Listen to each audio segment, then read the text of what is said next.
Hi, my name is Andrew, and this is my creative project titled Mitigation. The inspiration for this project came from our course lessons on emergency preparedness and mitigation, and my interest in rural America stemming from a class I actually took at FSU titled Rural America Now. I was particularly interested in rural communities and how they're often overlooked in emergency management conversations, particularly when it came to mitigation and preparedness, in fact.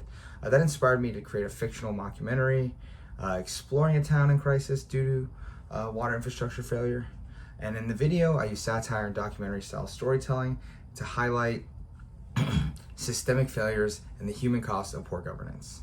One of the key themes that I explore is the lack of proactive planning, something that we've talked about at length time and time again in the class. For example, critics have observed that pre-disaster mitigation grant programs receive significantly less funding than disaster response and recovery efforts. And they're further hindered by slow application processes and administrative inefficiencies that undermine proactive resilience planning.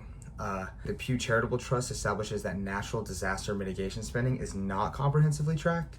Their analysis revealed that, quote, most federal mitigation investments are made after disaster occurs, underscoring that mitigation receives far, far less attention compared to recovery spending. Intergovernmental coordination is meant to, quote, create partnerships with municipalities, local governments, and public agencies to ensure efficient, effective, and equitable management of local and regional resources, end quote.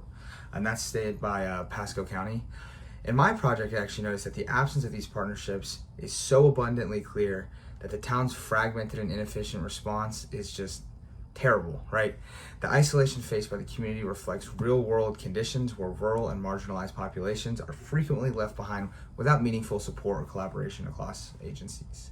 Throughout this work, I hope to spark reflection on how infrastructure failure is not just physical. It's actually bureaucratic and social processes, all rooted in a failure to plan, coordinate, and prioritize equitable outcomes. My conclusion is that emergency management must be equity-centered at every level of response.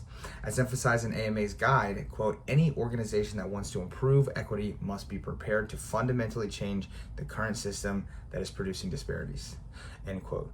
We cannot treat equity as an afterthought. Instead, preparedness and mitigation and response must be designed to actively dismantle the systems that create and reinforce harm, particularly for those that are historically marginalized.